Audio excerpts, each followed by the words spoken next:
Buenas tardes a todos y buenos días para todas las personas que nos estéis viendo desde Latinoamérica y bienvenidos a la Universidad Internacional de La Rioja, a UNIR. Antes de nada, me gustaría agradeceros a todos vosotros vuestra asistencia a este webinar que hemos preparado de gestión de equipos en remoto, que vamos a celebrar por segunda vez, ya que bueno, pues tuvimos muchísimo éxito en la primera convocatoria.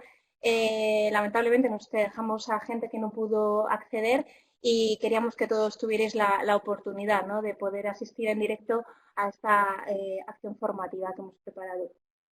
¿Por qué este webinar? Pues bueno, simplemente porque la realidad es que estamos viviendo una situación de extrema dificultad para todos, en la que bueno, pues todos tenemos que apoyar y sumar valor desde bueno, pues cada uno de lo que mejor sabe hacer, en nuestro caso unir lo que es la formación online, ¿no?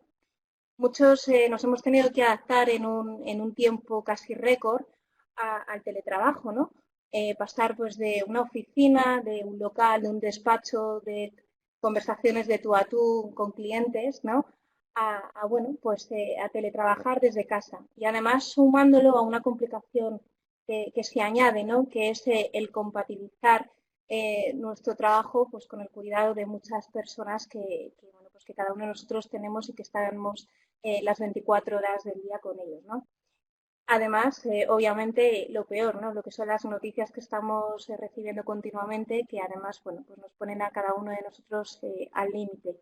Entonces, bueno, efectivamente es una situación muy complicada y que tenemos que intentar gestionar de la mejor manera posible para intentar que todo siga pues como lo habíamos dejado, ¿no? Por eso, precisamente desde el área de servicios para empresas, Corporate Service de la Universidad Internacional de La Rioja, hemos preparado este webinar formativo con todo nuestro cariño, la verdad, porque lo que queremos es aportar, es ayudar a través de nuestro conocimiento y de nuestras herramientas, sumando valor a todas las empresas, trabajadores, personas que lo necesitéis.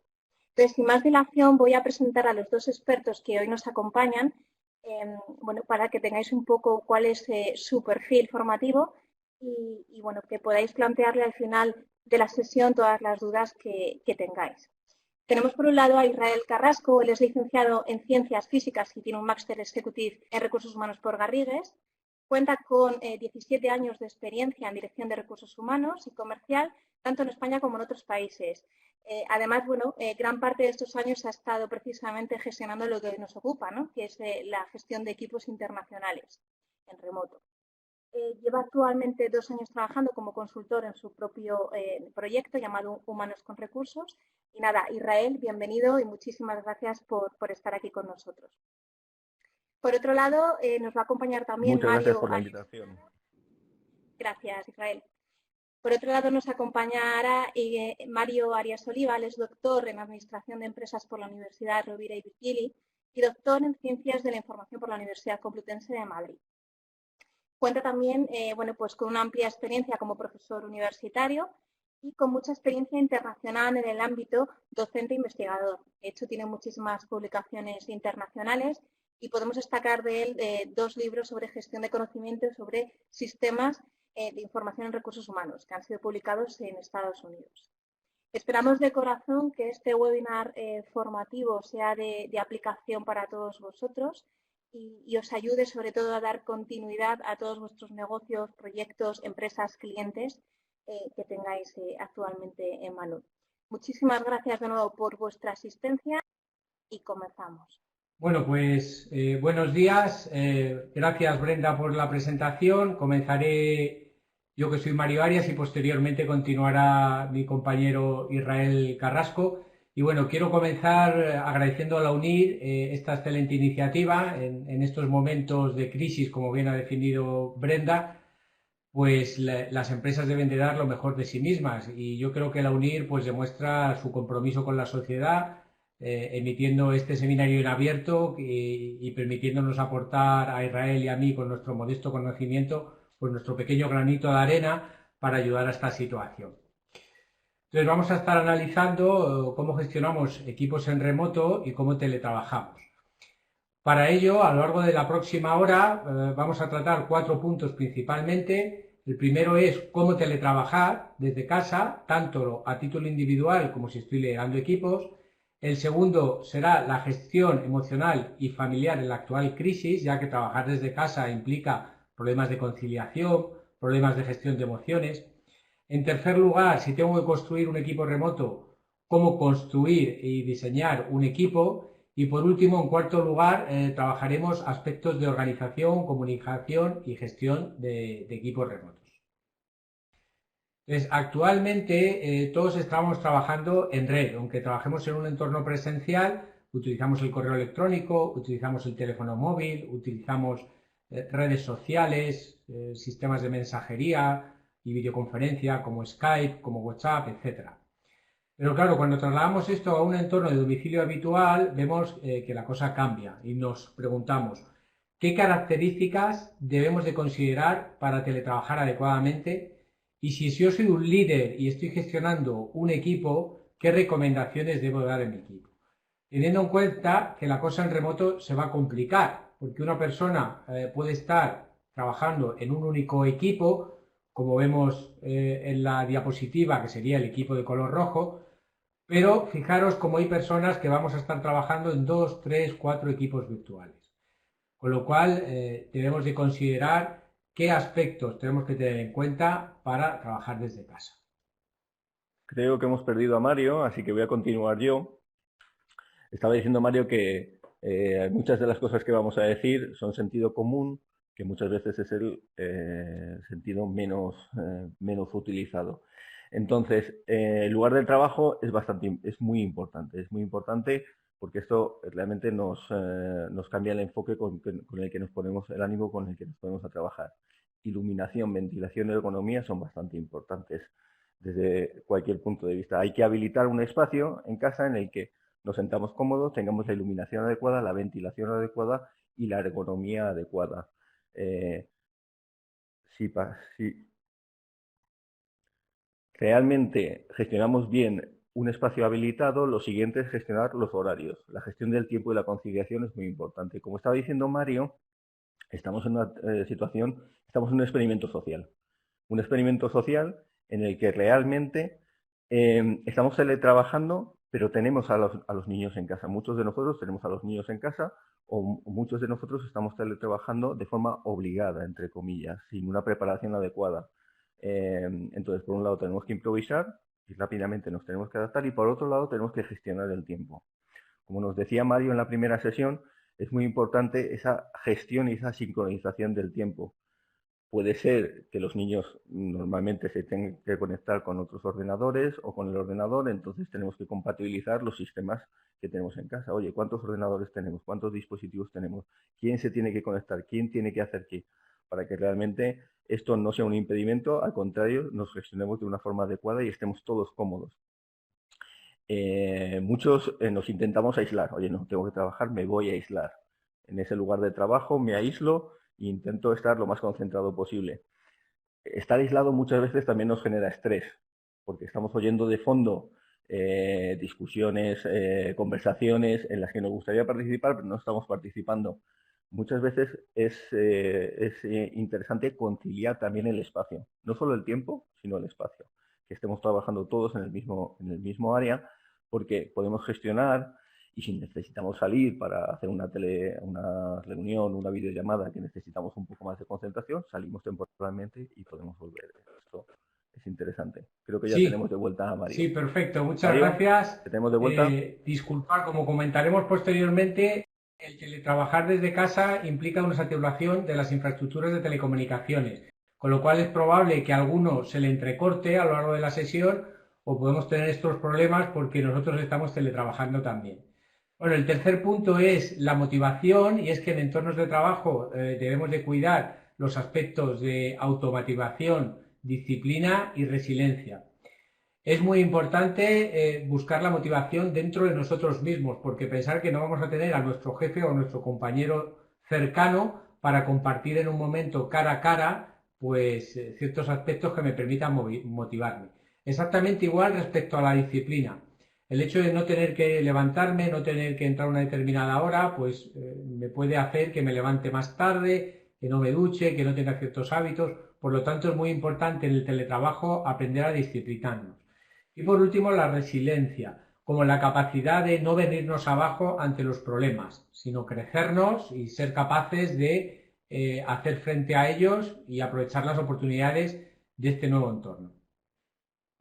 Dentro de otros factores personales, como comentábamos, pues tengo que cuidar la vestimenta, el orden o los descansos.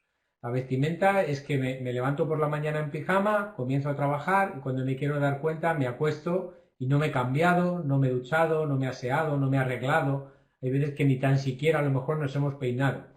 Entiendo que mucha gente seguirá estos hábitos, insisto, de sentido común, pero cuidado, que si no lo hacéis, no os dejéis llevar, porque no es un día, no es un fin de semana, no son 3 días, van a ser probablemente al menos 1 mes y medio, 2, inicialmente, de entornos de teletrabajo. Exactamente igual respecto al orden. Tenemos que intentar mantener en orden todo nuestro escritorio, todos nuestros papeles, todo nuestro archivo dentro de la casa. Y por último, los descansos, ¿no? Tenemos que obligarnos cada un cierto tiempo a realizar un descanso. En ocasiones podemos entender el descanso como un cambio de actividad. Es decir, estoy terminando de hacer un informe, me encuentro cansado, pues voy a revisar ahora el correo electrónico, termino de revisar el correo electrónico, pues voy a volver a hacer otra actividad más mecánica de revisar algunos números de la empresa, etc. Por último, comentar también otros factores como son los riesgos laborales o la protección de datos más desde el punto de vista empresarial. Entonces, cuando estamos trabajando en casa, aunque lo he dicho inicialmente que tenemos que cuidar las condiciones del lugar de trabajo, aspectos como los riesgos laborales y la ergonomía son fundamentales. Fijaros en la transparencia, en el lado izquierdo, cómo veis la importancia de las posturas. Probablemente si estamos teletrabajando lo hagamos con un ordenador portátil. Entonces, ¿qué aspectos hay que tener en cuenta? Pues intentar poner el monitor siempre a la altura de los ojos. Para eso, como veis en la imagen, si no dispongo de recursos, puedo poner libros para colocar el ordenador encima, o si no, podéis buscar en Amazon diferentes tipos de dock stations que nos van a permitir el usar el mantener una mejor postura mientras trabajamos. El monitor debe de estar siempre a la misma altura de los ojos, ¿no? Si no está a la altura de los ojos y trabajamos con un portátil, normalmente nos va a obligar a clavarnos y el mantener esta postura, como veis ahí en la transparencia, durante muchas horas nos puede generar problemas ergonómicos. Evitemos también trabajar desde la cama, trabajar desde sillones recostados. Insisto que es diferente cuando llegamos a casa a diario y nos sentamos a contestar el correo durante 1 hora. Bueno, pues durante 1 hora al día no hay problema. Pero cuando vamos a estar con jornadas laborales de 8 horas diarias, es importante tratar de tener en cuenta todos estos aspectos. Por último, también comentar desde el punto de vista empresarial la importancia de la protección de datos. Respecto a la protección de datos, es que estamos trabajando desde casa y puedo manejar información sensible. Y esta información sensible desde casa puedo tener la tentación de compartirla a través de herramientas no corporativas, tipo Gmail, Hotmail, archivos en la nube. Claro, si yo estoy moviendo datos sensibles que debo de proteger por ley de cliente, como su nombre, nombres de clientes, NIFs, datos de cuenta corriente, cuidemos y tomemos precauciones a este respecto, ¿no? Al máximo, para evitar que se produzca cualquier problema respecto a la protección de datos. Bueno, estos factores básicos de sentido común los debemos de cumplir. Si ya los estabais haciendo, pues perfecto, es lo correcto. Y si no, intentar corregir algunas de estas cuestiones. Permitidme incidir brevemente, antes de acabar de nuevo, en el punto que comentaba Israel, de gestión del tiempo y conciliación. La gestión del tiempo es fundamental, ¿no? Entonces, debemos de intentar separar la actividad de ocio de la actividad de trabajo. Esto que en un entorno presencial es muy fácil, porque cuando salimos por la puerta de la oficina queda atrás el trabajo, atrás el estrés, atrás las tensiones, atrás los problemas. Dentro de casa eso queda en una habitación de la que entro y salgo. Entonces, tenemos que intentar aprender a desconectar. Para ello podemos definir horarios de trabajo. Si somos teletrabajadores, tengámoslos en cuenta, y si alguno de vosotros está liderando un equipo de trabajo, os recomiendo que comentéis estas pautas básicas con vuestros colaboradores, ¿no?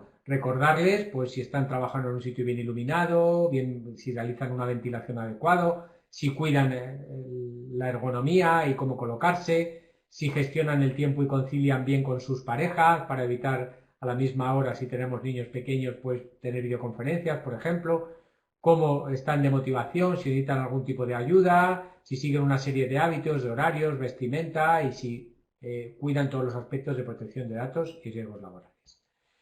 Pues os paso ahora con Israel. Sí, antes de empezar con el punto número 2, a mí me gustaría poner un vídeo que va a reflejar algunos aspectos que ha comentado Mario y otros aspectos que vamos a ver más adelante. Entonces, adelante vídeo. Buenos días a todos. Bueno, antes que nada, me gustaría que fuésemos un poquito más puntuales, ¿de acuerdo? Esto no son vacaciones. Hola. Se corta, Luis. Que digo que seamos un poquito más puntuales. ¿Habéis fichado todos? Oye, Mario, no te veo, ¿eh? No se te ve. ¿Ahora? No. Mario, acuérdate de fichar por la web.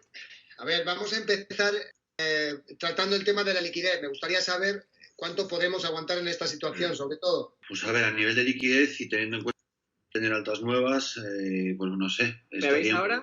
Ahora, Mario. De unos Mario. 3 meses. ¿Cuánto? ¿Qué? ¿Cuánto qué? ¿Cuánto líquido? Os mandé el manual. Mucho líquido. Y si es caliente, mejor. ¿Caliente por No, líquido de dinero, hostia, de dinero. Dinero. 3 meses. ¿Pero caliente por qué? Porque por lo visto mata el virus. Esto es una mierda, ¿eh? No, escucha, seguro que juntos podemos superarlo. Tranquilos. Tenemos que intentar ser lo más productivos posibles en esta situación. Dudo de vuestra profesionalidad. Es que Estoy se seguro corta, de que verdad. juntos Voy a podemos llamar al ponernos de informático acuerdo. para que nos arregle esto. Así es imposible. Claro, claro. Bueno, vale, retrasamos la reunión a las 5. ¿Os parece bien? Sí, mejor. Vale, muchas Venga. gracias a todos. Acordaos de fichar por la web, por favor. Sí, sí. Chao, gracias. Madre mía, de mi vida y de mi corazón. Sí, papel higiénico, claro. Sí. ¿Y esa dónde está mi mascarilla? ¿Qué os ha parecido? El vídeo es buenísimo, merece la pena. Además refleja muy bien muchas de las situaciones que se producen o que se pueden producir. Yo me he visto liderando reuniones así, con un componente añadido, que muchas veces las reuniones eran en otro idioma, ya era la fiesta, era una fiesta completa. Pero cuando participáis en una reunión así, las sensaciones no son muy agradables, no son muy positivas, tanto si las lideras como si estás participando. Entonces, ya tenemos el primer aprendizaje. El primer aprendizaje es hacerlo todo de forma visual. Esto es muy importante. Pero no cometamos los mismos errores que cometemos en el texto. Cuando estaba trabajando como director en Imaginarium, por ejemplo, recibía 150 mails al día.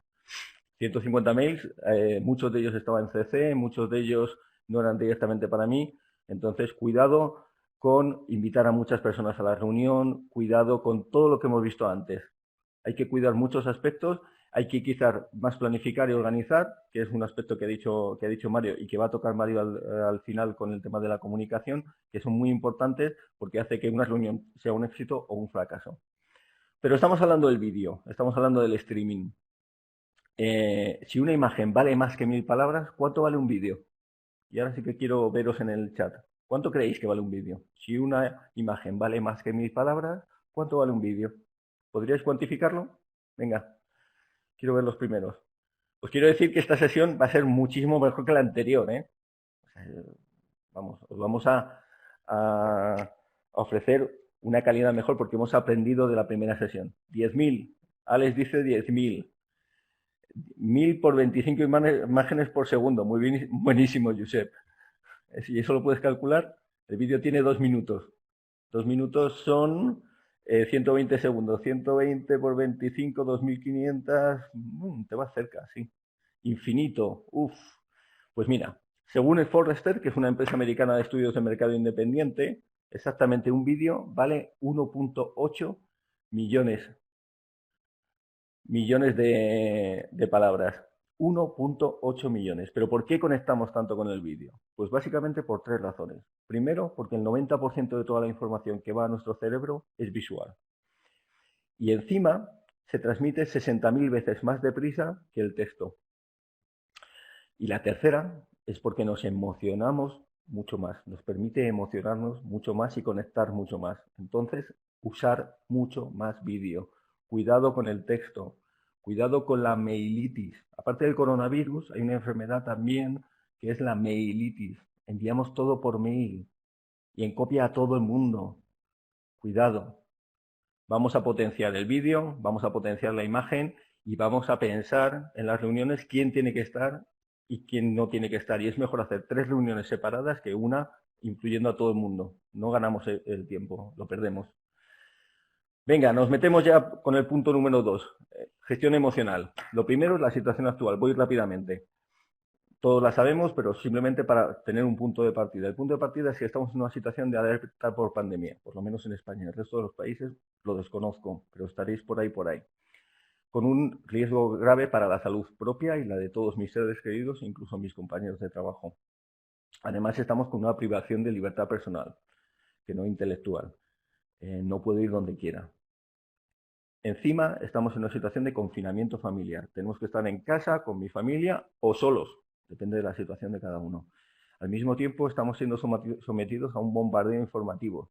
Tenéis que tener en cuenta que somos la generación, o somos los humanos que más información tienen a su disposición, tanto en volumen como en profundidad como en cantidad. Es impresionante. Tenemos un montón de canales con un montón de informaciones y en estos momentos estamos recibiendo muchísima información de todos lados. Incluso recibimos información y contrainformación. Es impresionante. Hay que ser crítico y filtrar. Y mucha de esta información es el mercado laboral, es la economía. ¿Cómo va la economía? Pues yo creo que hay 1,5 millones de personas que ya están afectados por ciertas medidas en su empresa, 150.000, casi 200.000 están afectados por ERTE, un 50% de la población teme perder su trabajo o que tendrá consecuencias en un futuro a corto o medio plazo, entonces nos crea mucha incertidumbre. Esto es la tormenta perfecta para que estemos metidos en una montaña rusa emocional. ¿Quién no ha sentido eso en los últimos días, semanas? Todos, yo el primero. ¿Y qué es eso de la montaña rusa emocional? La montaña rusa emocional es una evolución de las fases del duelo que nos decía la doctora, la psicóloga Elizabeth Kübler-Ross, de las 4 fases del duelo, cuando perdemos a un ser querido. Entonces lo he intentado evolucionar a esta montaña rusa emocional para que entendamos, primero para que yo lo pudiera entender lo que me estaba pasando a mí y poderlo compartir con los demás. Vamos a ver cuáles son esas fases de la montaña rusa emocional. Pues la primera fase es el shock, que es un estado de estrés agudo debido a un evento traumático. Nos han dado una bofetada, nos han dado un golpe. Es que si hace 3 semanas nos dicen lo que está pasando ahora, le dices, no te puedo creer, no te puedo creer. Y es eso, y es esa la sensación que tenemos. Tenemos sensaciones muy intensas y además inesperadas. Es una bofetada que nos han dado y estamos todavía como, ¿qué ha pasado? La segunda parte, para salir de ese shock emocional, lo que hacemos es intentar amortiguarlo. ¿Cómo lo amortiguamos? Negando la realidad. La negamos. No, esto no puede estar pasando. Y lo niego. Y si niego la realidad, no puedo interactuar con ella. Por lo tanto, es una fase que paraliza mucho. Cada uno de vosotros estará en una fase diferente, dependiendo de su estado. Para después, pero llega un momento que ya no podemos podemos negar más la realidad y entonces lo que hacemos es buscar culpables. Buscamos culpables claro, es que esto viene de China, no es que las autoridades, no es que la policía, no es que mi padre, pero ¿por qué ha salido mi padre a comprar si no tiene necesidad? Yo mismo también me siento culpable porque podía haber hecho algo más, pero es que no lo hice. Entonces, buscamos culpabilizar. Y hay una frase muy típica en esta fase que es, no es justo. Es que esto no es justo. Para poco a poco llegará el miedo. El miedo llega. Llega porque tenemos miedo por nuestra propia salud, por la salud de nuestros seres queridos, por la salud de mis colaboradores, de mis compañeros de trabajo, de mi entorno directo. Y entramos en un cuadro de depresión, en el que todos nosotros hemos estado de forma temporal en ese cuadro depresivo, en el que sentimos tristeza, frustración, ira. No pasa nada por tener esto. Lo peligroso es quedarse, pero pasar por ahí es necesario. Hasta que poco a poco nos vamos activando, vamos aceptando la realidad, vamos aceptando la pérdida, empezamos a convivir con la pérdida. La pérdida puede ser que hemos perdido nuestra vida. La vida de hace 3 semanas, esa la he perdido, ya no va a volver, volverá otra, pero esa misma no. Y entonces tenemos que aceptar ese duelo. Y veis que subimos a la aceptación, porque hay una pendiente. Claro que si no vamos con la suficiente fuerza, nos veremos otra vez para atrás. Eso es la montaña rusa de un día me siento bien y otro día, hoy estoy más bajito. Hasta llegar poco a poco a ese equilibrio emocional. Ojo que el equilibrio emocional es un looping de 360 grados. Si no vamos con la suficiente fuerza, nos volveremos para atrás y además nos volveremos con fuerza. Por eso el dibujo me parecía bastante ilustrativo. Pero nos vamos a mover con esta montaña rusa emocional. ¿Cómo gestionamos las emociones dentro de esta montaña rusa emocional? Pues lo primero que vamos a hacer es definir las emociones. ¿Qué son las emociones? Porque las emociones, en los últimos años, cada vez menos, y hay más tendencia a la inteligencia emocional y a cursos de inteligencia emocional y seminarios de inteligencia emocional. Pero, ¿qué son las emociones? Las emociones son estados afectivos automáticos, yo no puedo pararlas, y complejos que se desatan dentro de nuestro cuerpo. Adaptan el organismo para favorecer nuestra reacción frente a un estímulo. Ojo, que las emociones tienen una función beneficiosa. Son beneficiosas para nosotros. Y no son ni buenas ni malas. Son más agradables y menos agradables. Entonces, todo esto lo tenemos que tener en cuenta. ¿Quién? Yo mismo. ¿No ha pedido alguna vez disculpas por emocionarse? Ay, perdona, me he emocionado. ¿Por qué pedimos disculpas por emocionarnos? ¿Por qué? ¿Está mal visto proyectar nuestras emociones? ¿Por qué? ¿Nos hace más débiles? ¿Por qué? Desde mi punto de vista nos hace más fuertes. Entonces, función beneficiosa. Vamos a coger el miedo. El miedo, por ejemplo, es últimamente, si veíamos LinkedIn o grupos de WhatsApp o tal, no tengáis miedo, entre todos podremos superarlo.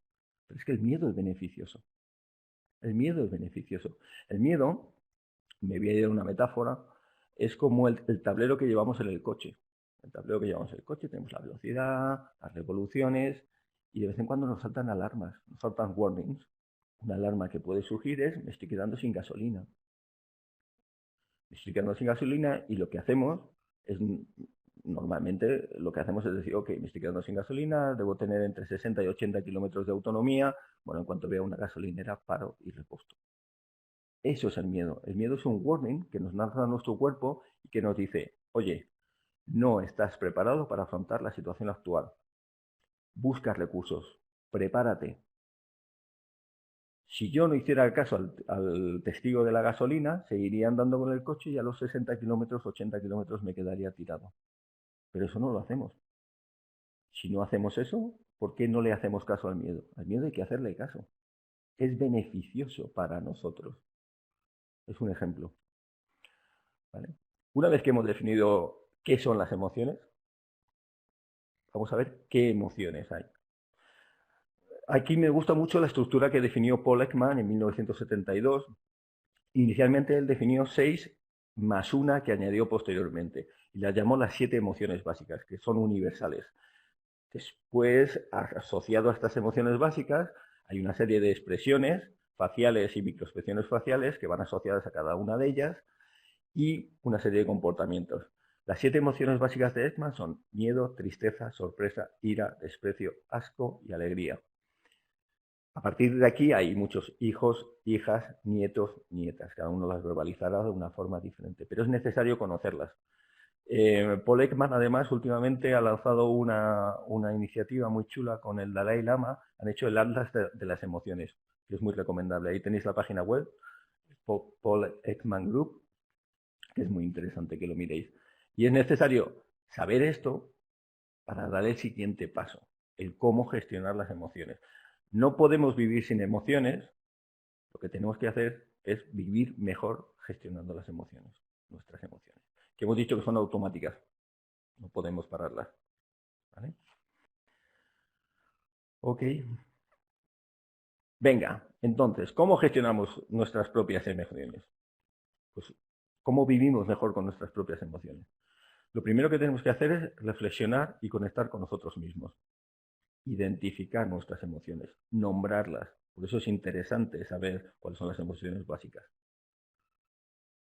Y qué características tienen, para nombrarlas, para identificar el cómo me estoy sintiendo, qué emociones tengo más presentes en el momento actual. Lo segundo es reconocerlas como mías, porque muchas veces lo que hacemos es, bueno, sí, tengo miedo, pero es que tengo miedo porque lo que hacemos es justificamos esa emoción que estoy siento por algo de fuera. Sí, sí es verdad, si sentimos cosas, nos emocionamos porque tenemos estímulos normalmente externos, a veces también internos, pero la emoción es tuya. Ante una misma situación, dos personas pueden emocionarse de una forma diferente. A mí me produce tristeza y a ti sorpresa, porque nuestra construcción interna es diferente, o nuestras experiencias internas es diferentes frente a esa situación. Entonces, segundo paso, reconocerlas. Y tercero paso, legitimizarlas. Está bien sentirse así. No pasa nada por sentirse así. No hay que negarlo. Una vez que he hecho ese camino, el siguiente paso es verbalizarlo, compartirlo. ¿Por qué? Por dos cosas. Primero, porque rompo el bucle interno. Normalmente estamos ahí pensando, ¿qué pasa? ¿Y qué pasa? Bueno, verbalizarlo te permite romper el bucle interno. Lo pones fuera. Y lo segundo es que lo relativizas. Cuando tú verbalizas algo que te pasa adentro, que hablas con tu yo interior, lo que haces es relativizarlo. Pierde de cierta forma importancia. O lo relativizas, lo encuadras dentro de una situación concreta. Y te ayuda mucho a entenderlo y a gestionarlo.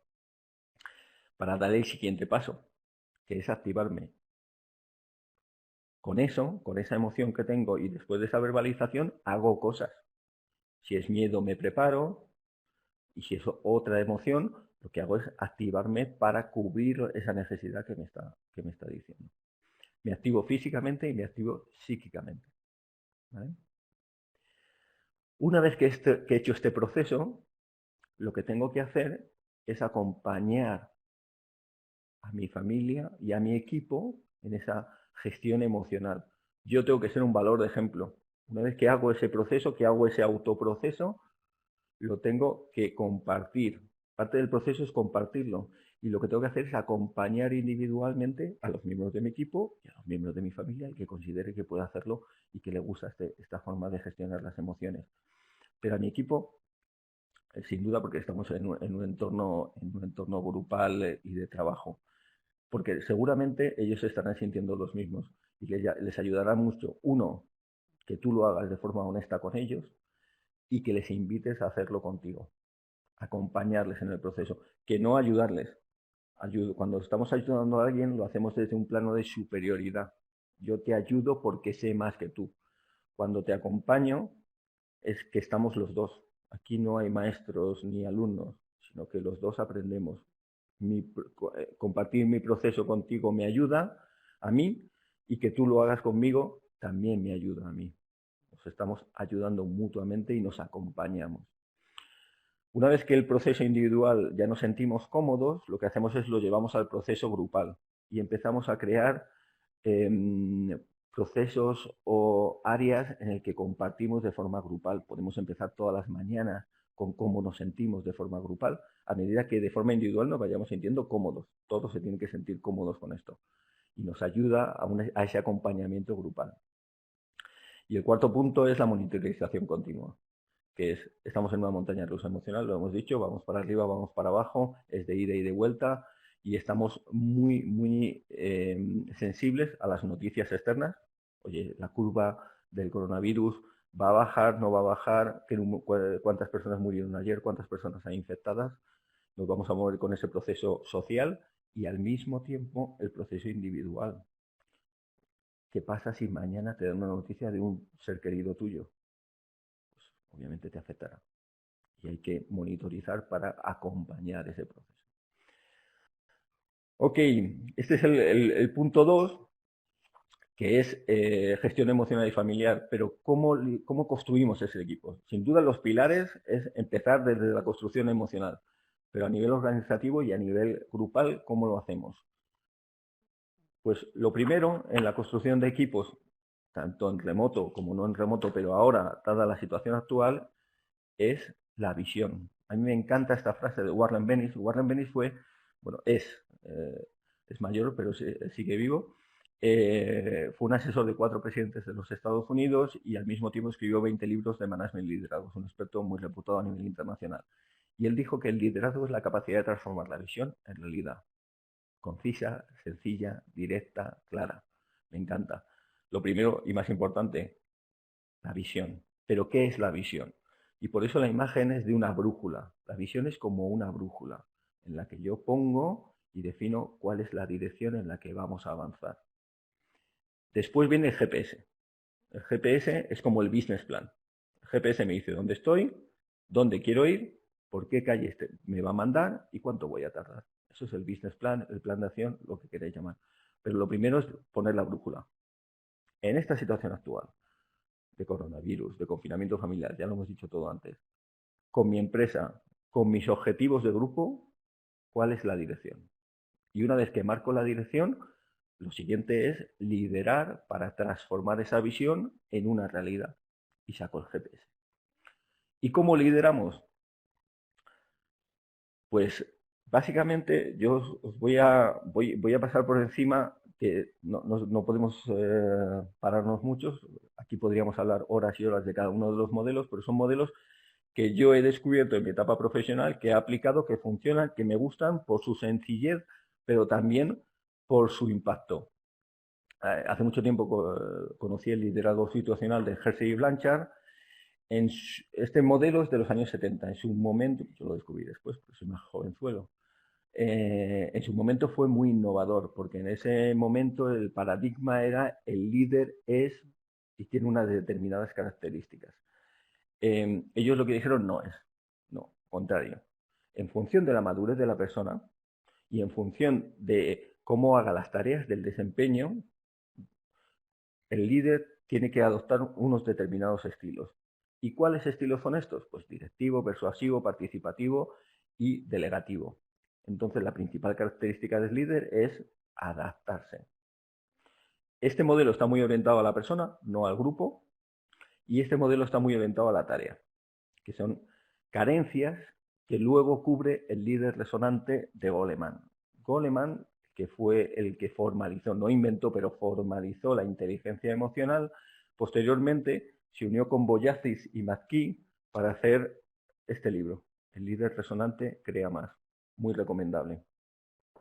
Yo lo descubrí hace unos 15 años, una cosa así. El libro es del 2003, sí, un poquito más tarde cuando salió, y cubre los aspectos que no cubría el liderazgo situacional. Es inspirador, tiene estilos que son mucho más inspiradores que el anterior, que estaba mucho más orientado a la tarea, el coaching, el visionario, es mucho más emocional, cubre la parte emocional que no cubría la parte el liderazgo situacional de Hersey y Blanchard, y al mismo tiempo tiene un enfoque mucho más grupal. Al final, el líder resonante, ¿de dónde viene? Yo he estudiado físicas, entonces es un concepto que me resulta bastante cómodo. Seguro que todos habéis visto el vídeo de un puente que está oscilando sin control hasta que termina partiendo. Eso es la resonancia. La resonancia es que una pequeña fuerza, el viento, impacta sobre un sistema, el puente, y la oscilación del viento es la oscilación natural del puente. La onda resultante maximiza la amplitud y por eso parte el puente. Ese ejemplo destructivo, si lo llevamos a un ejemplo de personas, lo que significa es que el viento, el líder, impacta sobre un sistema, la persona y el equipo, para vibrar con la misma frecuencia y que la onda resultante sea máxima y podamos sacar el máximo potencial de las personas y del equipo. Ese es el líder resonante. Esto se trata de conectar. La palabra es conectar.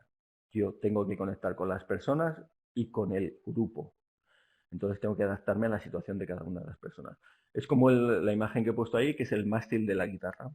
Cada una de las personas sería las cuerdas que suenan y vibran de una forma diferente. Y yo tengo que adaptarme a la vibración y al sonido de cada una de las personas y por tanto del grupo para que salga una melodía armoniosa. Espero haberlo explicado bien. La tercera, la evolución actual, mucho más actualmente, en los tiempos actuales, se llama el líder ágil, agile, ¿no? Que viene de toda la gestión de proyectos agile de la informática. El líder agile es adaptativo, no es que sea, la traducción de agile no es ágil, sino adaptativo, o sea, es una evolución, e introduce una variable muy importante que es el enfoque del cliente, que por ejemplo en estos modelos no estaban introducidos. ¿Vale? Ok, una vez que tenemos esto, cómo liderar, ya tenemos una variable importante que es la madurez de la persona, pero ¿qué madurez tiene mi grupo? ¿Cómo construyo un grupo de personas? Aquí me gustaría compartir con vosotros el modelo de construcción de equipos de Tuckman. Tuckman, el doctor Bruce Tuckman, hizo este modelo también en los años 70, 1965-70, y son las 4 fases por las que pasa sí o sí un grupo, que no son lineales, que son circulares y que siempre vuelven a empezar, ¿vale? La primera fase sería el forming, la formación, por eso tenéis ahí esas personas bailando, han acudido todas a un festival, tienen inquietudes parecidas, pero bueno, al final cada uno baila un poco a su bola y se están conociendo. Y se están aceptando también, o sea, hay gran necesidad de sentirse aceptado por el grupo. Es una fase muy formal en la que intentamos ser muy simpáticos y que vean todas nuestras bondades. Es una fase llena de expectativas e ilusiones, en el que se definen las responsabilidades, se empiezan a crear las relaciones interpersonales, y hay falta de claridad porque tampoco preguntamos, no queremos preguntar, bueno, ya se aclarará más tarde, no queremos ser antisociales en este sentido. El estilo de liderazgo es más directivo por nuestra parte y vamos más enfocados y más a construir. Es donde se crea la alianza. Oye, ¿cómo vamos a relacionarnos? ¿Cómo vamos a trabajar? La segunda fase es el storming, el conflicto. Ya nos empezamos a conocer más, empezamos a tener prejuicios, ha habido ya malentendidos y empieza a haber luchas de poder entre los miembros del equipo y también con el líder, porque esto que ha dicho es que no lo está haciendo bien, no lo está liderando bien, yo lo haría de otra forma. ¿Qué tenemos que hacer? Primero, enfocarnos en las metas como líderes, aclarar los roles de forma individual y de forma grupal, las responsabilidades, explicar los procedimientos, definir los límites y las consecuencias, que esto es importante también, qué pasa si alguien pisa la línea roja, y actuar como mediador. Mi perfil, en este caso, es más de coach, ¿vale? Hasta llegar a una normalización, al norming. Y el norming es cuando realmente nos estamos enfocando en objetivos, estamos mucho más organizados, tenemos un sistema de trabajo, tenemos procedimientos claramente definidos, ya hemos consolidado la cohesión del grupo y tenemos mucha más confianza, más unión y más compromiso. Aquí soy un facilitador, es como si fuera el aceite para que todo el engranaje pudiera ir rodando sin problema. Y poco a poco llegamos al performing, llevamos como una moto. En este caso vamos como estos traineros, ¿no? Con una estructura muy estable, entusiasmo, participación, creatividad, vamos a conseguir las metas y mi estilo es mucho más de visionario, vamos para allá, estoy inspirando continuamente, ¿no? De forma general. Hemos dicho que esto no es lineal, ¿eh? Es cíclico y puede ser que un conflicto nos meta más, nos vuelva a una etapa anterior. En especial hincapié con el storming. Hay equipos que se quedan en el conflicto y gestionan toda su vida posterior desde el conflicto. Tenemos que salir de ahí, tenemos que sacarlo, tenemos que aclararlo. No podemos evitar el conflicto. Tenemos que ir a por el conflicto, solucionarlo, aclararlo y dinamizar al grupo para enfocarse en acciones. La acción es lo que siempre nos pasa de una etapa a otra, tanto a nivel emocional, lo hemos visto antes, como a nivel construcción de equipos. Algo que tenemos que tener en cuenta en esta construcción de equipos. ¿Qué tipo de equipos? Nos decía antes Mario que estamos en una multidimensionalidad. Es posible que tengamos 2 o 3 equipos de diferentes 3 grupos haciendo diferentes proyectos. ¿Es un equipo de nueva creación? Pues nos vamos a forming, a gestión emocional más forming. ¿Es un equipo ya establecido? Pues es que es lo mismo. Pasaremos menos tiempo en forming y a lo mejor un poquito menos en emocional porque ya nos conocemos, pero es que lo tenemos que hacer. Y luego ya vamos directamente al storming y al norming, o vamos directamente al norming. Y luego volveremos al storming porque habrá la gestión del conflicto. Y si es un equipo mixto, pues se incorpora una persona o se incorpora el 50% del equipo. Tendremos que tenerlo en cuenta para involucrarlos en esa. En cualquier caso, siempre nos tendremos que ir a la gestión emocional y al forming. Pasaremos más o menos rápido en función de qué tipo de equipo sea. ¿Ok? Y a mí me gustaría terminar esta parte con esta frase. Esta frase es una frase que he cogido porque el otro día escuchando o leyendo, es una frase de Ray Kroc, que si lo conocéis, Ray Kroc es el que lanzó, no fue el fundador de McDonald's, pero fue el que lanzó McDonald's realmente a la fama, y dijo que ninguno de nosotros es tan bueno como todos nosotros juntos. Yo la he positivizado y he puesto el mejor de nosotros somos todos nosotros juntos. ¿Y por qué esta frase y no otra?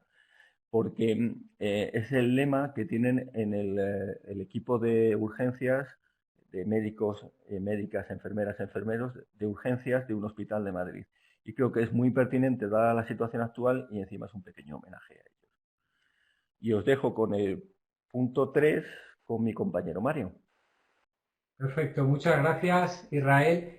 Bueno, yo creo que en este punto os dais cuenta que el teletrabajo tiene dos grandes bloques, ¿no? Uno que es la gestión de las emociones, que habéis estado tratando de manera muy detallada con Israel, y otros son aspectos un poquito más técnicos, que son los que habéis tratado conmigo inicialmente de teletrabajo, ¿no? Y ahora vamos a pasar a ver otros de dirección y comunicación de los equipos remotos. Ambas partes son fundamentales, ¿no? Si soy muy bueno técnicamente y me organizo muy bien y concilio muy bien en casa, pero emocionalmente no logro gestionarlo correctamente, tendremos un problema de teletrabajo. Y al revés, si gestiono muy bien mis emociones, estoy muy tranquilo, no tengo estrés, sé afrontar ese miedo, no he negado el proceso de crisis en el que estamos, pero no me sé organizar, pues estaremos en el caos.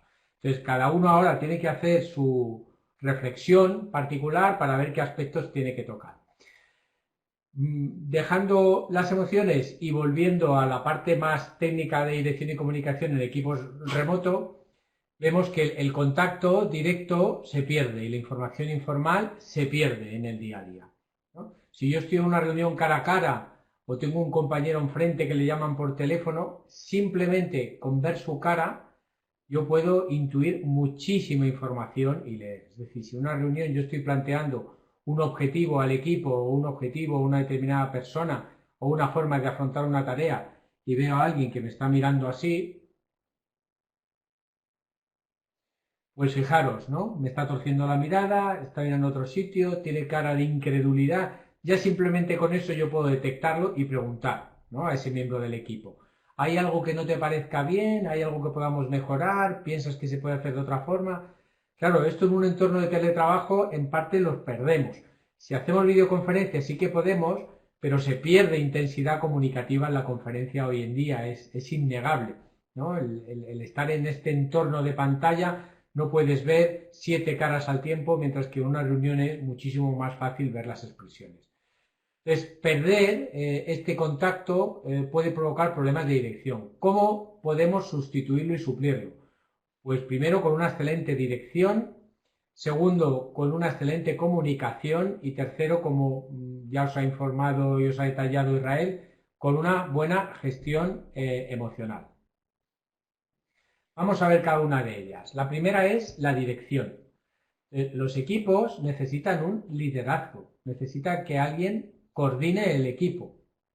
Ya sé que hoy en día estamos en la era del empowerment, del dar poder a todo el mundo, pero eso es perfectamente compatible con que, aunque estemos empoderados cada uno de los miembros de nuestro equipo, exista un líder que actúe en el caso de dudas, de problemas, de conflictos, que el conflicto es algo inherente y natural al equipo. Por lo tanto, en un equipo recordar que siempre es fundamental realizar el liderazgo. Y además tenemos que buscar el autoliderazgo de cada uno de los miembros del equipo. Yo me tengo que organizar a mí mismo, yo me tengo que gestionar a mí mismo, yo me tengo que priorizar a mí mismo. Y estoy en casa, nadie me ve, por lo tanto tengo que autoliderar también. Y una función fundamental, yo creo también de la dirección ahora, es el coaching. El líder y el compañero se debe de convertir en entrenador. Entrenador tanto emocional como técnico. Si yo tengo un problema que en la oficina pues me hacía el Excel, la macro de Excel un determinado compañero y ahora o no le localizo o se lo he enviado pero no me lo hace o tengo que aprender, pues en este caso es fundamental el coaching técnico. Pero también si en un momento tengo un compañero que está desanimado, que está desmotivado, que no se encuentra bien teletrabajando, tengo que hacer un coaching emocional. Por lo tanto, primer aspecto, el liderazgo. Segundo, esto es importante en entornos presenciales, pero se convierte en fundamental en entornos de teletrabajo y equipos remotos. Y es la planificación y la fijación de objetivos. Hay que planificar teniendo en cuenta las actuales circunstancias. ¿Eso qué quiere decir? Que acabo de llegar a casa, que estoy teletrabajando, que tenemos que conciliar, que puede que no tenga el acceso a los mismos recursos, que puede que no tenga las mismas infraestructuras de telecomunicaciones. Bueno, pues considerando todo esto debo de planificar y fijar los objetivos priorizando. Es decir, tenemos que aprender a hacer primero lo importante y en segundo lugar lo que es menos importante hasta lo secundario y si es necesario las cosas que no son primordiales dejarlas al final o incluso si no hay tiempo obviarlas. Entonces, en el entorno de teletrabajo lo ideal es fijar objetivos, que estos objetivos sean realistas y tanto para el equipo como individuales, ¿no? De forma consensual. Cuando hablamos de objetivos en los entornos virtuales, yo recomiendo siempre no dejar nada al azar. En un entorno presencial, en la reunión, puedo decir, esto es urgente. Y al final esa urgencia, en encuentros informales en la máquina de café, entrando, saliendo del servicio, en la visita a recoger los papeles de la impresora, se determina la urgencia, se dice, oye, ¿y la urgencia que te lo doy mañana? No, mañana no, me lo tienes que dar hoy. O te lo doy al final de la semana, no, lo necesito para el jueves. Entonces, en entornos virtuales tenemos que intentar ser lo más precisos posibles. Y los objetivos fijarlos diciendo que no que es urgente, sino que es para el jueves antes de las 12:00 horas y si el equipo es internacional indicar de qué zona horaria del mundo. Es decir, no dejemos nada a la improvisación. Además de la planificación y organización, el líder lo que debe hacer es asignar la tarea adecuada a la persona adecuada y tratar de coordinar todos esos trabajos en tiempo real. El buen líder es el que sabe los talentos de su equipo. Entonces, en función de la carga de trabajo que tiene cada uno, de qué es lo que hace mejor cada miembro de un equipo. Uno puede que sea muy bueno con informática, con Excel, con aspectos más técnicos de sistemas de información. Bueno, pues voy a intentar encargar a esa persona esas cosas. Y otra persona del equipo es más creativo, ¿no? Redacta mejor, pues voy a intentar asignar las tareas más de redacción, de coordinación, de agrupar la información a esa persona. Es importante, insisto, y no es trivial, ¿no? El saber el talento de cada uno y asignárselo. Una tercera parte que yo considero fundamental de la dirección de equipos a distancia es el generar confianza. Claro, yo no veo a la persona. Si yo le he fijado un objetivo, digo, bueno, para el jueves tienes que entregarme la parte esta del informe y el compañero tiene que entregarme el presupuesto y las especificaciones técnicas esta otra persona, para yo como líder unir todas esas partes y tener la propuesta lista para entregarla al cliente. Yo no estoy viendo al compañero, entonces esto es una cuestión de confianza. Yo puedo tener una videoconferencia de media hora, me informan de los objetivos, me los envían posteriormente por escrito en correo electrónico, pero al final es una cuestión de confiar en que eso se va a hacer. Y yo creo que en este entorno tenemos que también entender que debemos ser flexibles, ¿no? Es diferente a alguien que viva solo en una casa que tenga un despacho individual, con fibra óptica y con todos los medios, a una persona que viva en pareja, que tenga dos niños pequeños de 1 y 2 años, que no tenga excelentes infraestructuras de telecomunicaciones, que no tenga un espacio donde trabajar, que... Entonces, bueno, tenemos que intentar organizarnos, como decíamos al principio, en la gestión del tiempo de forma individual lo mejor que pueda, y el líder tiene que entender que debemos confiar en esa persona y debemos ser razonablemente flexibles. Todo esto, por supuesto, con sentido común, que es el menos común de los sentidos, ¿no? Como os insisto mucho a lo largo de la presentación. Y por último, creo que es fundamental en la gestión de equipos virtuales el establecer mecanismos de control. Confiar en alguien, darle un objetivo y confiar en alguien no es abdicar. Decirle que para el día 15 de abril necesito que me entregues todas las especificaciones técnicas de este proyecto, no quiere decir que hasta el día 15 de abril no te pregunto. Tengo que establecer controles intermedios. Por lo tanto, te preguntaré el día 1 de abril, el día 7 de abril, el día 12 de abril, cómo va el proyecto, cómo van las especificaciones técnicas, lo vas a tener listo para el día del objetivo, necesitas apoyo, esa función de coaching, necesitas ayuda técnica, emocional, ¿va todo bien? Perfecto. Entonces, estos controles intermedios y ese control final de que el día 15 esté hecho es una tarea fundamental en los equipos virtuales. Todo esto es también importante en los entornos presenciales, cara a cara, pero insisto, ciertas cosas que pueden no ser fijadas, como ese control, que lo voy haciendo de forma informal, de forma esporádica, cuando nos encontramos en un pasillo, en entornos virtuales no puedo dejarlo, confiarlo en esos encuentros esporádicos. Bueno, y a continuación pasamos a ver algunas posibles herramientas de comunicación que van a facilitar todas estas funciones y que os las va a comentar Israel. Vale, hemos puesto aquí, hay muchas más, seguro que me vais a decir, oye, que no está Trello, no está Google Drive. Correcto. Hemos puesto las que son, comillas, menos conocidas, que tienen funciones más que nos pueden ayudar de una forma que no conocíamos o que desconocíamos y que pueden ser interesantes, ¿vale? A ver, la primera es Lumio. Lumio es una herramienta que te permite tomar decisiones de forma colectiva sin estar reunidos.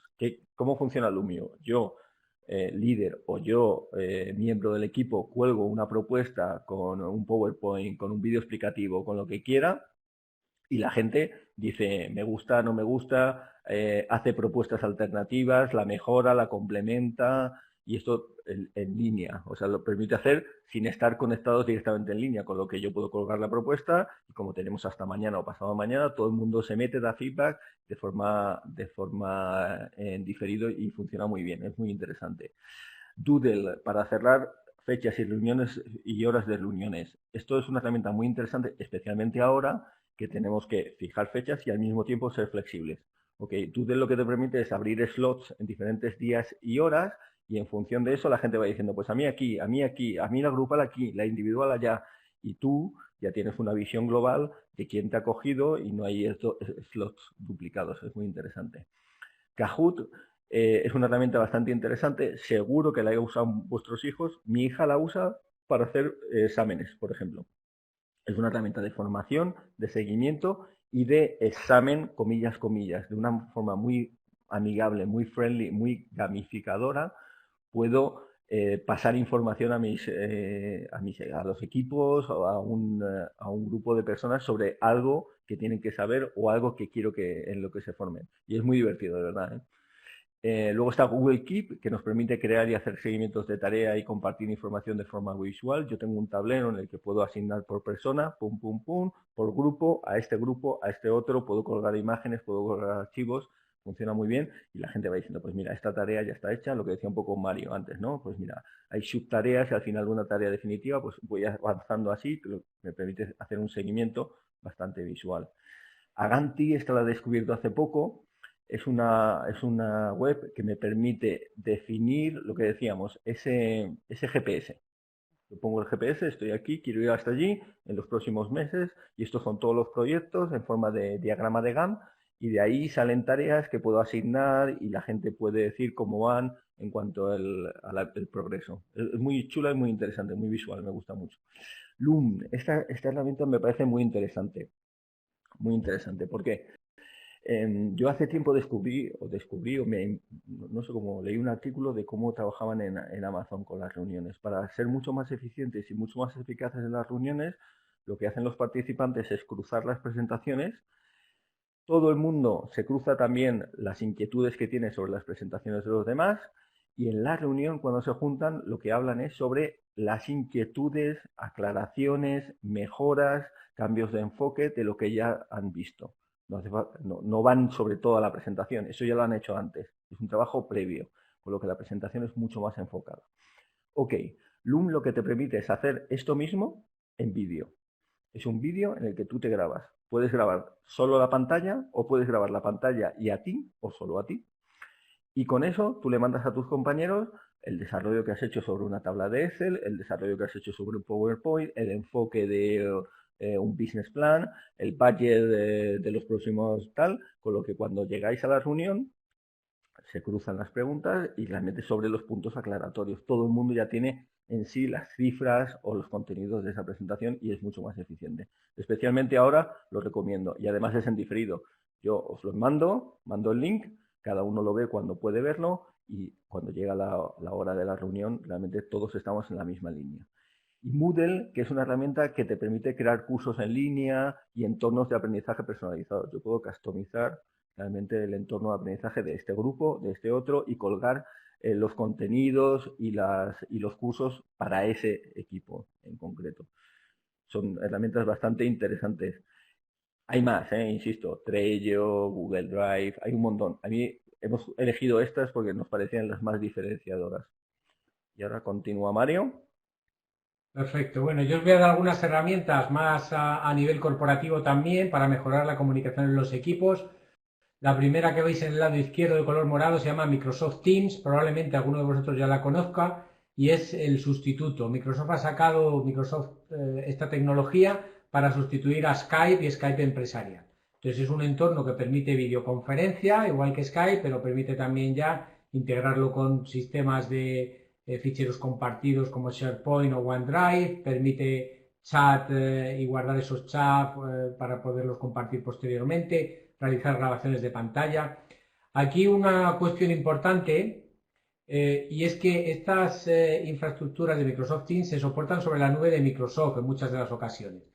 Entonces son muy recomendables para empresas que no tienen grandes infraestructuras, son fáciles de contratar por parte de Microsoft y a partir de ahí se da una cuenta o se autoriza la cuenta empresarial y toda la empresa empieza a funcionar con Microsoft Teams sin sobrecargar la infraestructura tecnológica de la empresa, ¿no?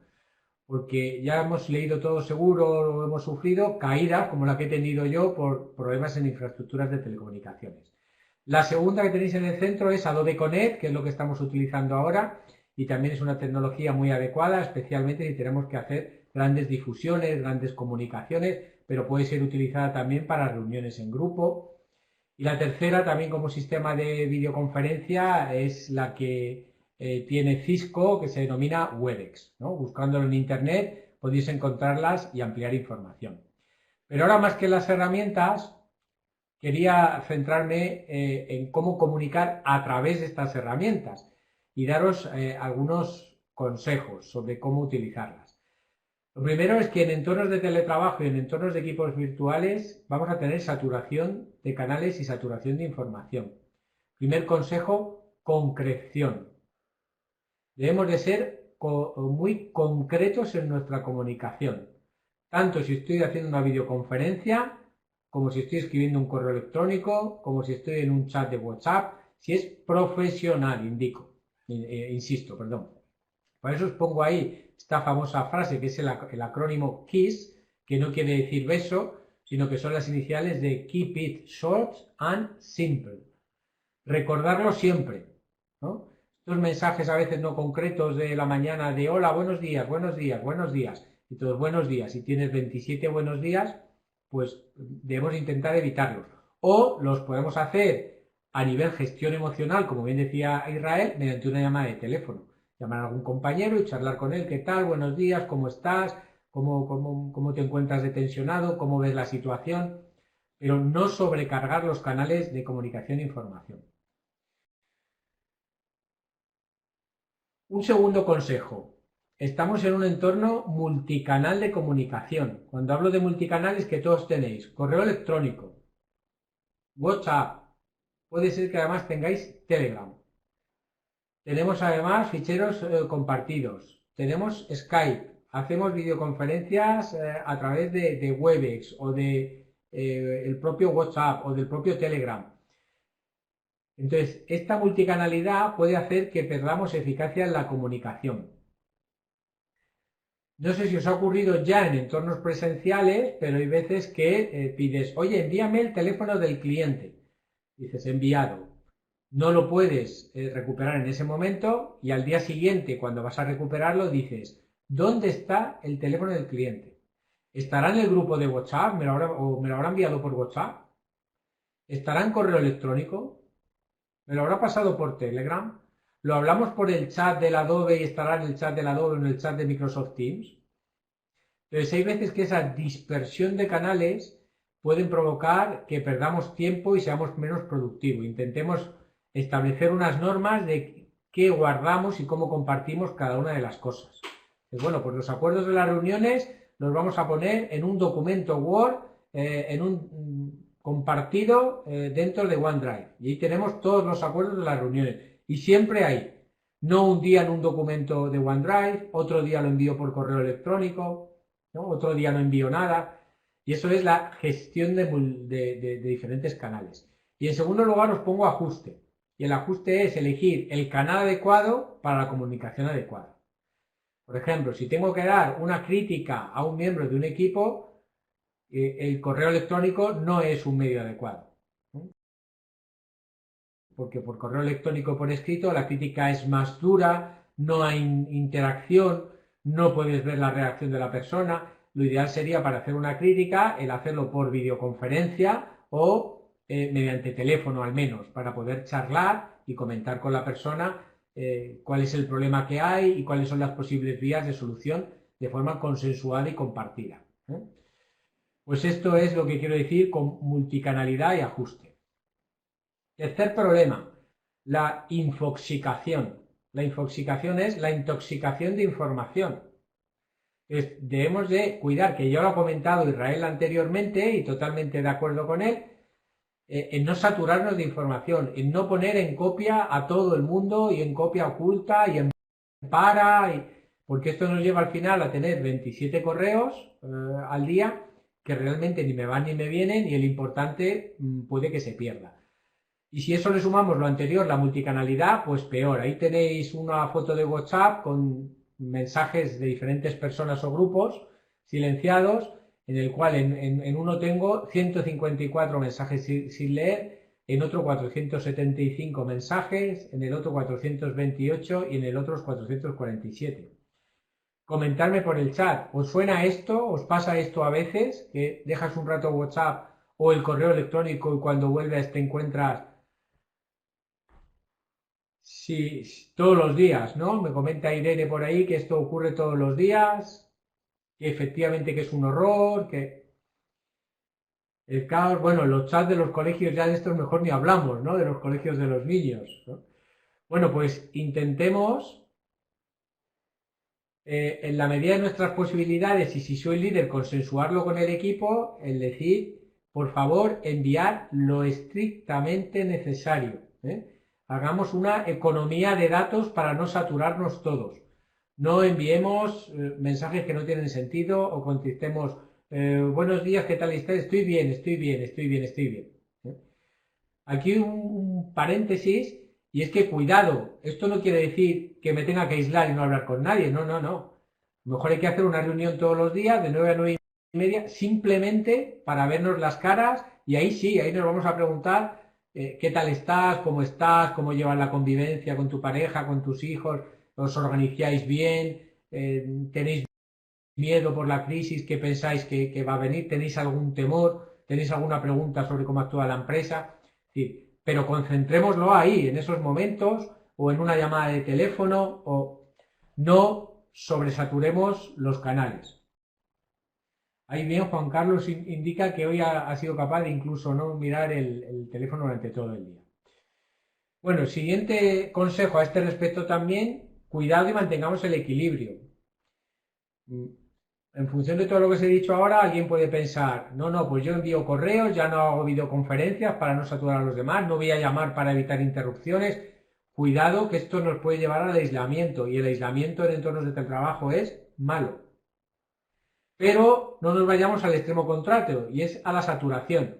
Voy a llamar todos los días, por la mañana, al mediodía y por la tarde, a todos los miembros del equipo para ver cómo están, porque voy a ser poco productivo, me voy a saturar y eso va a tener problemas sobre mi nivel de estrés, sobre mi nivel de burnout, ¿no? Intentar mantener un equilibrio para no aislaros, pero evitar la saturación propia y hacia terceros, ¿no? Hacia compañeros, líderes y colaboradores.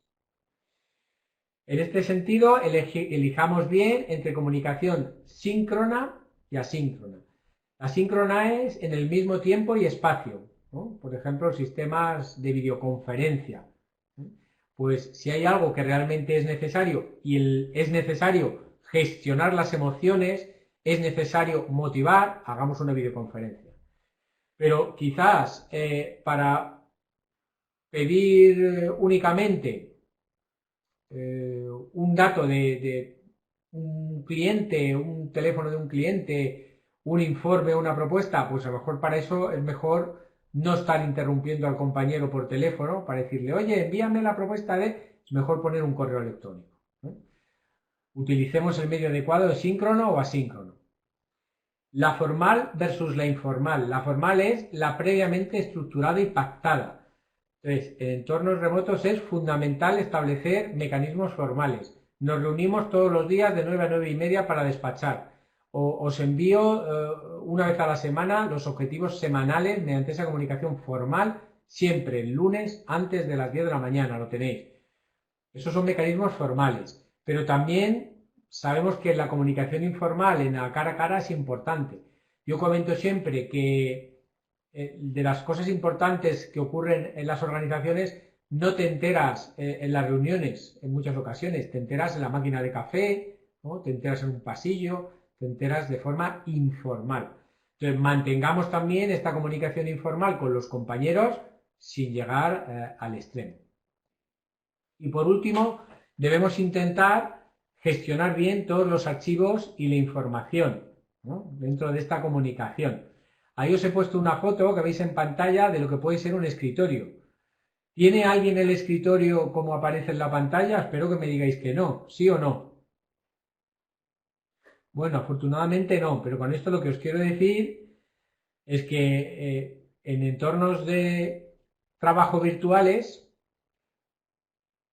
debemos de organizar mejor la información, porque además en muchas de las ocasiones va a ser compartida, en directorios compartidos. Ya nos ocurre en entornos presenciales, se va un compañero de vacaciones, está un compañero de baja, le llamo y me dice, entra en mi ordenador, lo tengo en el directorio de proyectos, y entro en el directorio de proyectos y me pone proyecto, proyecto 1, proyecto final, proyecto último y proyecto bueno. Y claro, yo me pregunto, de todos estos, ¿cuál es el archivo que corresponde con la última versión y es el correcto? ¿El bueno? ¿El final? ¿El definitivo? ¿El último? Evitemos esto, sobre todo si tenemos que empezar ahora a compartir telemáticamente información en directorios comunes, ¿eh? Consensuemos y evitémoslo. Bueno, a este respecto una última frase para concluir y después que se incorpore Israel para dar su breve conclusión y hacemos turno de preguntas. Es deciros que la mejor manera de predecir el futuro es construirlo. Intentar no tener miedo ante la situación actual, intentemos verla como una oportunidad, intentemos adaptarnos y en función de eso, resumen de las ideas que os he dado. Utilizar el sentido común, que es el menos común de los sentidos, siempre con todo, y preparados a gestionar la paradoja en entornos de teletrabajo. Porque por un lado digo, no, hay que llamar al compañero y preocuparse cómo está y tener comunicación informal. Y por otro os digo, pero no le saturéis, no le llaméis mucho. Entonces vosotros mismos, en ese continuo, desde no llamar hasta saturarle, tendréis que gestionar esta paradoja, tendréis que saber cuál es el punto de equilibrio en función de cada persona, ¿no? Bueno, yo solo os voy a decir una cosa, básicamente. Hay un proverbio africano muy interesante, seguro que lo podéis encontrar en internet, que dice: si quieres ir rápido, ve solo; si quieres ir lejos, ve acompañado. Construir un equipo no es fácil, es complicado, hay que invertir tiempo. Construir un equipo en remoto hay que invertir todavía más tiempo y hay que estar todavía más sensible. Pero hay que verlo así, es una inversión para llegar lejos. Y es lo que os hemos intentado dar las claves, tanto Mario como yo, para hacerlo de la mejor manera posible. Esto no es una ciencia exacta, os vais a equivocar, tendréis que aprender del error, pero todos aprendemos así. Y ha sido un placer.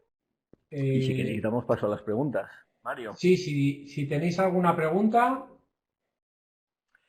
Mira, el otro día nos preguntaron, os he dicho al principio que esta clase, que esta sesión iba a ser mejor que la anterior, y es porque hemos aprendido al final. La primera nos salió muy bien, pero es que esta nos ha salido excelente, Mario. Pero una de las cosas que nos preguntaron en la primera sesión es: ¿cómo puedo motivar a mi gente, que algunos de ellos están pasando por situaciones complicadas? Ok, esto no es fácil tampoco, pero es que a veces confundimos motivar con animar. Motivar es dar motivos. O sea, a una persona no le tenemos que decir que puede. Lo que le tenemos que recordar es por qué lo hace. ¿Cuál es su propósito? Hay básicamente dos motivaciones: la motivación extrínseca y la intrínseca. La más potente es la intrínseca. La extrínseca, pues el dinero, el poder, el desarrollo, el no sé qué. Pero es que la más potente es la interna. Y muchas veces tenemos que volver a eso, a apelar con esa. Oye, ¿cuál es tu propósito? ¿Por qué haces las cosas? He buscado referencias y me he acordado de una que descubrí hace mucho tiempo, pero que la he vuelto a sacar, la he sacado a la luz otra vez. Viktor Frankl fue un neurólogo, psicólogo y filósofo que además era judío y que pasó por los campos de concentración, pasó por Auschwitz y por Dachau. A raíz de su experiencia escribió un libro muy interesante que es El hombre en busca de sentido, y básicamente una de las ideas que nos destila en ese libro es que quien tiene un porqué casi siempre encuentra un cómo. ¿Cuál es tu porqué? Eso es la forma, desde mi punto de vista, de pinzar la motivación y buscar esa motivación intrínseca que os he dicho, desde mi punto de vista, que es la más potente y la que más lejos me hace llegar. Así que ya hemos resuelto una pregunta de la anterior, que seguro será también una pregunta vuestra, ¿eh? ¿Has visto alguna, Mario, interesante por ahí? No, les he lanzado eso, que si alguno tiene alguna... ¿Cómo trabajar bajo presión?, ¿no? Pregunta ahora María Fernanda. Bueno, al final el trabajo bajo presión es propio del teletrabajo y propio de cualquier otro entorno. Yo creo que al final una cuestión muy importante es el conocerse a uno mismo, el saber sus límites, ese autoconocimiento de saber cómo gestionarlo. Y luego yo aquí recomiendo siempre el estructurar muy bien los problemas y las tareas que tengo que hacer, saber qué tengo que hacer e intentar priorizarlo. Si tú priorizas, sabes que tienes que hacer primero, segundo, tercero, cuarto, quinto, sexto y sigues exactamente ese orden, ¿eh? Y una cosa muy importante también para rebajar la presión es el evitar la dispersión. Eso es absolutamente fundamental. Hay estudios de universidades prestigiosas como Stanford en el cual se han analizado el trabajo de los directivos y entienden que cuando tú tienes una interrupción no es el tiempo de la interrupción, es que estás concentrado en una tarea.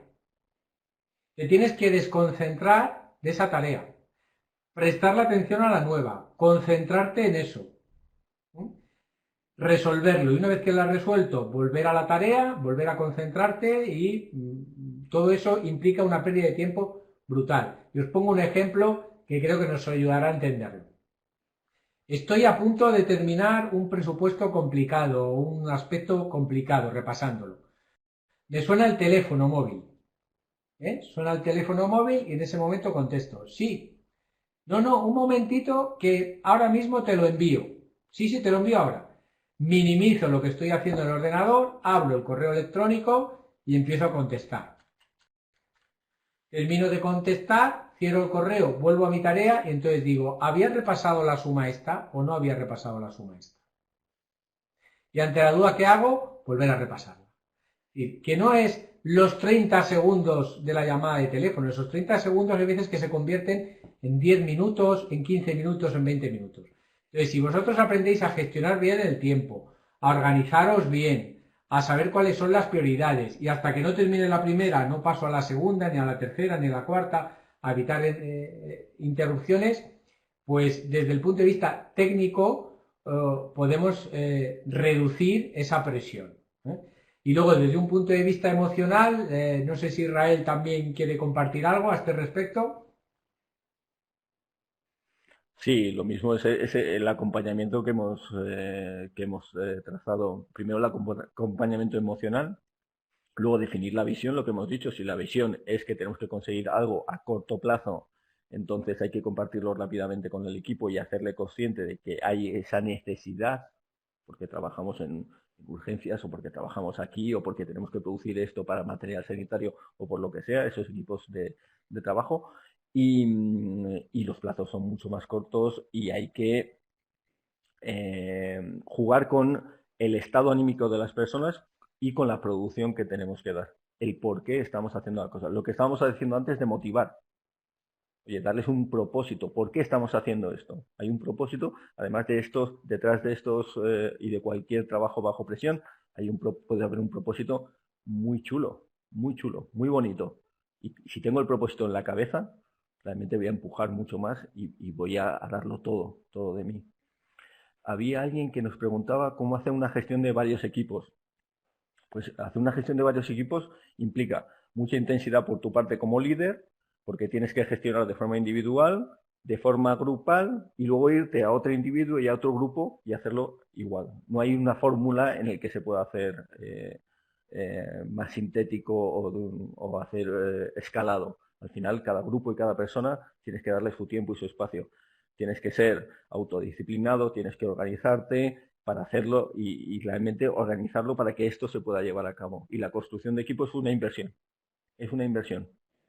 Al final, inicialmente, cuando lanzamos el equipo, tenemos que invertir mucho más y luego poco a poco empiezan a ser mucho más autónomos y mucho más independientes. Es como los hijos.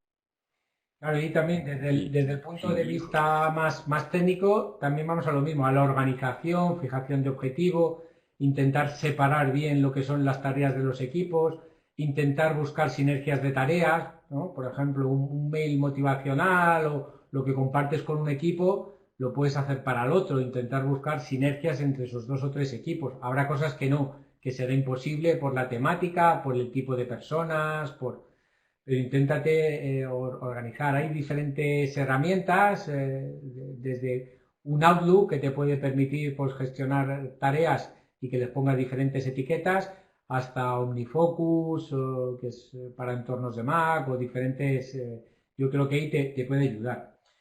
Preguntabais también lo del tema de que solo se quieren resultados y el problema de competir en los equipos.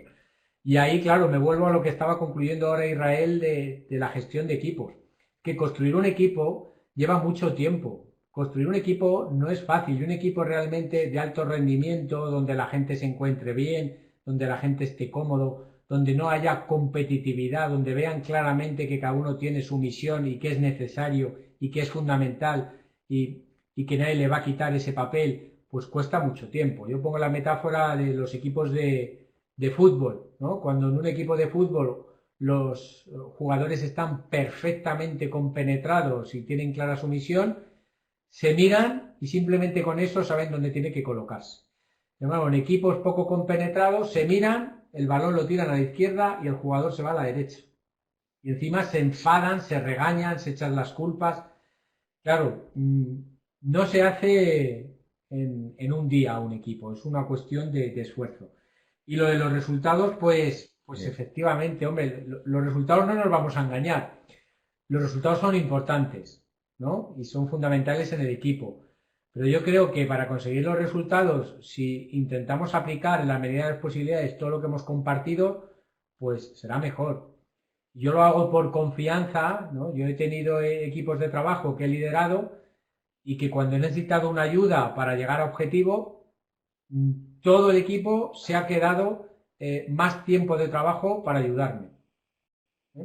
Y me consta que con otros compañeros no lo hacían. Pero claro, el día que habíamos llegado a objetivo, a lo mejor yo permitía al equipo pues salir unos minutos antes o tener flexibilidad para hacer una gestión. Al final es una gestión por confianza. Los resultados son importantes, pero tenemos que intentar llegar de la mejor forma posible y con el mejor apoyo posible. Sí, los resultados es una consecuencia, como dice Mario. Y sobre la competitividad que decíamos que estábamos hablando también, yo creo que es un proceso en el que socialmente hablando estamos empujados a ser competitivos. Nuestra sociedad nos empuja a ser competitivos y ser mejores. Totalmente de acuerdo, lo que tenemos que enfocar es esa competitividad. No competimos contra el otro, sino que competimos contra nosotros mismos. Mañana tengo que ser mejor que hoy. Y eso es donde tenemos que enfocarnos. O sea, si tenemos a alguien muy competitivo en el equipo, enfoquémoslo ahí. No competir contra los demás, sino competir consigo mismo. Mañana, Pepi, o Fulani, o Lucía, o Manolo, tienes que ser mejor que el Manolo de... No compites con Luis, compites contigo mismo. Porque al final con Luis lo que haces es complementarte. Que eso es otro seminario, otra formación de gestionar equipos. Dentro de la gestión de los equipos serán los diferentes perfiles. Si metemos todo un equipo de gente que empuja, pues sí, empujaremos, pero es que estaremos en un storming casi continuo. También hay que tener gente que nos lleve a otras, que nos enseñe otros puntos de vista, ¿no? Es un poco esto. Bueno, pues yo creo que por nuestra parte, como estaba previsto la hora y media de sesión, agradeceros mucho la asistencia, volver a agradecer a la UNIR esta excelente invitación e iniciativa que es realmente loable. Enhorabuena, felicitaciones por ayudar a la sociedad en este momento con esta charla en abierto y espero que os haya sido útil. Sí, muchísimas gracias y espero verlos en otro seminario. Venga, gracias, hasta pronto. Un abrazo, buen día, ánimo a todos.